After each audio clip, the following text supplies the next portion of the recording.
Ketika Chen Ping melihat ini, dia bergegas menuju Ji Meiyan. Tapi saat ini, mata Ji Meiyan sedikit tertutup, dan seluruh tubuhnya diselimuti cahaya merah tepat ketika Chen Ping mendekat, kekuatan besar tiba-tiba menjatuhkannya. Binatang fantasi asal meraung, lalu berbalik dan lari keluar gua. Ketika Chen Ping melihat ini, dia tahu bahwa batu yang memancarkan cahaya merah ini pastilah batu yang mengendalikan binatang fantasi aslinya. Tapi dia tidak bisa mendekat sekarang, jadi dia berteriak keras, "Nona Ji, Nona Li." Dia ingin Ji Meiyan bangun dan mengambil batu itu. Tapi Ji Meiyan sepertinya tertidur, tidak ada gerakan sama sekali. Dan batu itu melayang perlahan, lalu langsung masuk ke tubuh Ji Meiyan. Saat batu itu masuk ke tubuh Li Meiyan, aura Li Meiyan meledak. Aura yang mengamuk mulai menyapu, dan mata Li Meiyan juga terbuka, tapi sekarang matanya bersinar dengan cahaya merah. Sejumlah besar aura asli di sekitarnya benar-benar menyerbu ke arah tubuh Ji Meiyan. Bagaimana? Chen Ping tampak terkejut, dia tidak menyangka setelah batu itu masuk ke tubuh Ji Meiyan. Ji Meiyan sekarang bisa menyerap aura aslinya. Mungkinkah hanya satu batu yang memungkinkan Ji Meiyan membuka ruang aslinya dan menyadari asal-usulnya? Jika batu ini benar-benar ajaib, itu akan menjadi harta yang tak ternilai harganya. Saya tidak tahu berapa lama, tetapi lampu merah di sekitar tubuh Li Meiyan perlahan menghilang, dan aura sekte kami menjadi lebih stabil, tidak lagi bergegas menuju tubuh Ji Meiyan dengan gila-gilaan. Ada apa denganku? Li Meiyan memandang dirinya sendiri dengan heran. Dia merasa seluruh tubuhnya penuh kekuatan saat ini, dan ada juga aura tak dikenal yang mengalir ke seluruh tubuhnya. Bergerak, Chen Ping melihat Ji Meiyan sudah bangun, jadi dia mendekat dan berkata, "Kamu telah menyadari aura aslinya." Baru saja, sejumlah besar aura asli mengalir ke tubuhmu. Sekarang kamu dapat mencoba melihat apa aura aslimu sendiri. Setelah mendengar ini, Ji Meiyan menenggelamkan kesadaran spiritualnya ke dalam tubuhnya dengan sedikit ragu-ragu, dan segera terkejut bahwa sebenarnya ada hutan luas di lautan kesadarannya. Ini adalah ruang asli Ji Meiyan, meski tidak sebagus alam semesta dan galaksi Chen Ping, musim ini. Ruang asli Meiyan juga cukup besar. Dibandingkan dengan mereka yang ruang aslinya adalah rumah atau istana, ukurannya jauh lebih besar. Apakah aku benar-benar memahami asal-usulnya?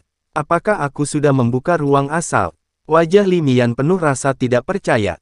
Cobalah aura aslimu sendiri, Chen Ping berkata pada Ji Meiyan. Ji Meiyan mengangguk, lalu menutup matanya sedikit dan mengerahkan aura asli di tubuhnya. Segera, serigala prajurit yang mengenakan baju besi emas muncul di depan Ji Meiyan. Serigala perang meraung, memperlihatkan mulutnya yang berdarah, dan serigala perang yang mengenakan baju besi emas ini diubah oleh asal logam Ji Yingshan. Tampaknya prajurit serigala ini sangat kuat dan agung. Ketika Chen Ping melihat adegan ini, dia merasa sedikit kagum, dia tidak menyangka bahwa metode Ji Meiyan dalam mengendalikan asal-usul elemen logam adalah dengan mengubahnya menjadi berbagai item ofensif. Elemen logam Chen Ping lebih bersifat defensif, memperkuat tubuh emasnya yang tidak bisa dihancurkan. Jika Anda menutup sumber guntur dan kilat, itu sangat cocok.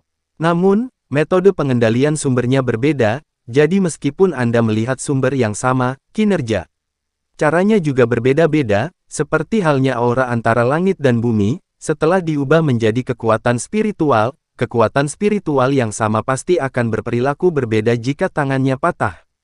Bagaimana dengan binatang fantasi aslinya? Ji Meiyan bertanya pada Chen Ping. Dia kabur, sudah terlambat untuk mengejarnya sekarang, kata Chen Ping. Setelah mendengar ini, Li Meiyan segera bergegas menuju Ciwai, diikuti oleh Chen Ping. Segera setelah mereka bergegas keluar gua, Chen Ping dan yang lainnya melihat binatang fantasi asal yang sangat besar. Mengaum seperti orang gila, mengaum, sepertinya merasakan adanya bahaya. Li Meiyan melambaikan tangannya, dan serigala perang lapis baja emas bergegas menuju binatang fantasi asal yang besar. Ji Meiyan sekali lagi mengeluarkan asal emasnya, dan semua aura asal ini berubah menjadi serigala prajurit lapis baja emas, berkerumun menuju binatang fantasi asal. Meskipun serigala lapis baja emas ini tidak berukuran besar, monster fantasi asal mulai yang besar tampaknya sangat berbahaya. Takut pada serigala lapis baja emas ini, mereka terus menghindari serangan dan mundur terus-menerus. Dan serigala lapis baja emas yang ganas ini membuka mulut mereka yang berdarah dan menggigit binatang fantasi asli dengan gila-gilaan. Binatang fantasi asal melolong dan menjerit ketika digigit, kulitnya terkoyak, dan sejumlah besar asal emas berserakan. Kali ini, luka dari binatang fantasi asal belum pulih. Binatang fantasi asli semakin lemah melihat adegan ini. Chen Ping dan Ji Meiyan sama-sama tertawa. Berdiri. Tampaknya batu itu benar-benar kunci untuk mengalahkan monster fantasi asal mula yang besar ini. Tepat ketika Chen Ping dan Ji Meiyan sedang menyaksikan para prajurit lapis baja emas bertarung dengan monster fantasi asli, Xiang Feng Jiaoyu, yang tertanam di tubuh gunung, terus berkembang saat ini. Batu-batu di sekelilingnya mulai retak, dan akhirnya pecah berkeping-keping, barulah Tai Jingyu jatuh dari gunung. Lolos dari dalam, melihat binatang hantu yang sekarat, Qin Jingyong tahu bahwa kesempatannya telah tiba. Jika dia bisa membunuh binatang hantu itu saat ini, kemungkinan besar dia akan menyadari asal-usul Tao. Mata Tai Jingyu bersinar karena kegembiraan, dan tangannya palu batu di dalam terus berputar, tiba-tiba melompat, dan menuju ke arah. Ayunkan ke arah kepala binatang fantasi asli. Baik Ji Meiyan maupun Chen Ping tidak menyadari bahwa Qin Jingyong benar-benar melarikan diri dari tubuh gunung dan bahkan menyerang binatang fantasi aslinya.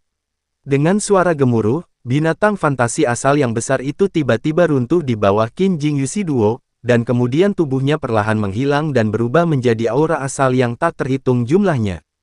Di bawah aura asli ini, Qin Jingyu merasakan lautan kesadarannya menjadi jelas untuk sementara waktu, dan kemudian aura berbeda dihasilkan di tubuhnya. Qin Jingyu tahu bahwa dia telah merasakan aura aslinya, dan dia merasakannya. Hahaha, aku menyadarinya, aku menyadari aura aslinya. Qin Jingyu tertawa seperti orang gila, belum lagi betapa bersemangatnya dia. Ji Meiyan menatap Tai Jingyu, matanya berkedip dengan niat membunuh, sekarang dia juga mengerti energi asli. Setelah bernafas, kekuatannya meningkat pesat, jadi dia berencana untuk membiarkan prajurit lapis baja emas itu membunuh Tai Jingyu. Chen Ping melihat apa yang dimaksud Ji Meiyan, lalu menggelengkan kepalanya dan berkata, sekarang aku harus fokus menyerap nafas aslinya. Ayolah, aura asli yang kuat seperti itu mungkin tidak akan pernah muncul lagi di masa depan, jadi cepatlah menyerapnya. Setelah Ji Meiyan mendengar ini, dia segera mengangguk dan mulai menyerap aura asli sistem emas. Bagaimanapun, aura asli sistem emas sangat kuat di seluruh gunung, dan rasanya seperti mengambilnya secara gratis. Setelah meninggalkan tanah leluhur ini, akan sangat sulit untuk mengisi kembali asal-usul sistem logam, seperti sekarang. Jangan buang waktu sedetik pun. Chen Ping tidak ragu-ragu dan mulai mati-matian menyerap aura aslinya. Selain elemen emas, Chen Ping juga akan menyerap aura asli lainnya yang telah ia pahami. Nafas asli. Hanya saja waktu tidak memungkinkan. Jika diperbolehkan, Chen Ping ingin tinggal di sini lebih lama, lalu menggunakan Fixed Wind Bed untuk mencoba memahami asal-muasal elemen angin, agar ia juga bisa menyerap nafas dari elemen tersebut. Asal-usul elemen angin di sini. Ji Yue dan Ji Yun yang mendengar suara keras itu berlari satu demi satu. Band kecil itu. Semua sumber binatang fantasi dibunuh oleh mereka. Ji Yun dan Ji Meiling melihat Chen Ping dan Ji Meiyan seolah-olah sedang kesurupan dan tidak tahu apa yang sedang terjadi. Apa? Ji Meiling berteriak dua kali dengan cemas, tapi Ji Meiyan tidak merespon sama sekali. Kakak kedua, menurutku kakak perempuan tertua dan Tuan Chen sepertinya menjalankan keterampilan mereka dan menyerap aura aslinya. Ji Yun melihat sekali dan berkata, menyerap nafas aslinya. Li Meiling tertegun, kakak perempuan tertua belum membuka ruang aslinya, dia juga belum memahami sumber aslinya. Bagaimana dia bisa menyerap nafas aslinya? Mungkin ruang asal yang baru saja dibuka oleh kakak tertua di sini, asal-usul yang baru dia sadari, jangan ganggu mereka dulu. Ji Yun menarik Ji Meiling ke samping, lalu menjaga Chen Ping dan Ji Meiyan. Ji Yue dan Ji Meizhen berlari ke sisi Qin Jingyu. Tuan Tai, apakah Anda baik-baik saja? Apa yang terjadi tadi? Asteris. Ji Yue bertanya dengan cemas. Dia takut sesuatu akan terjadi pada Qin Jingyu dan dia tidak akan bisa menjelaskannya kepada Istana Juman. Hahaha, apa yang bisa terjadi padaku? Aku sudah menyadari asal-usulnya. Aku sudah menyadari asal-usulnya, kata Qin Jingyu dengan semangat. Selamat kepada Tuan Qin. Sekarang Anda sudah memahami asal-usulnya, mengapa Anda tidak segera menyerapnya? Waktu kita di tanah leluhur ini terbatas. Ji Meizhen berkata pada Feng Jingyu. Ya, saya sangat senang sampai saya hampir lupa. Qin Jingyu mengangguk, kalian berdua melindungi hukum untuk saya. Ketika kita keluar, saya akan dengan jujur melaporkan kepada ayah saya apa yang telah kalian berdua lakukan. Jangan khawatir, Tuan Qin, kami, kakak dan adik, akan menjaganya dengan baik. Kata Ji Yue. Segera, Qin Jingyu juga mulai menutup matanya sedikit dan menyerap aura aslinya. Waktu berlalu menit demi menit.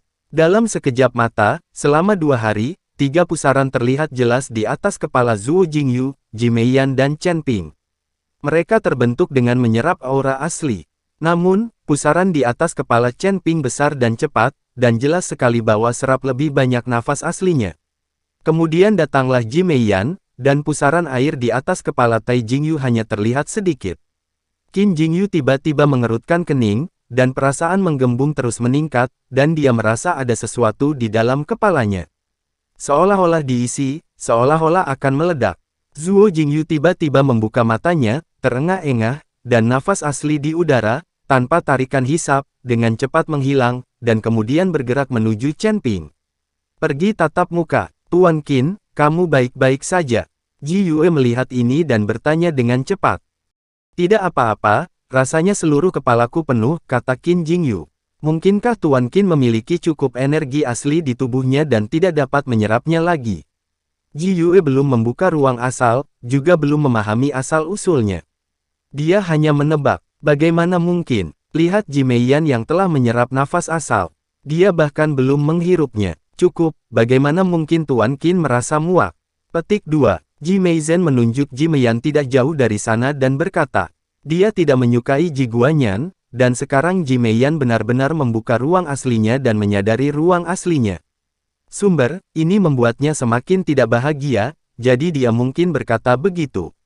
Zhuo Jingyu menoleh dan menemukan bahwa Ji Meiyan masih menutup matanya sedikit, dan pusaran aura asli di atas kepalanya mengalir ke tubuh Ji Meiyan. Ketika dia berpikir bahwa dia tidak bisa kalah dengan seorang wanita, Qin Jingnan berkata, aku hanya sedang istirahat. Aura asli di tubuhku masih jauh. Setelah mengatakan itu, Qin Jingnan memasuki kondisi kultivasi lagi, menyerap aura aslinya. Tetapi Qin Jingyu tidak tahu bahwa ini akan langsung membunuhnya. Beberapa jam kemudian, dahi Qin Jingyu mulai dipenuhi keringat dingin, dan tubuhnya sedikit gemetar. Tanda seru. Ji Yue dan Ji Meizhen sedikit khawatir saat melihat adegan ini. Saudaraku, apakah sesuatu akan terjadi pada Tuan Qin? Ji Meizhen bertanya. Seharusnya tidak mungkin kan, aku juga belum menyerap aura aslinya. Ji Miao juga tidak mengerti. Tapi saat mereka berdua sedang mengamati Qin Jingyu, Qin Jinger tiba-tiba membuka matanya, mengejutkan Ji Yue dan Ji Meizhen. Dia hanya mendengar teriakan Qin Jingyu, lalu dia meraih kepalanya dengan kedua tangan.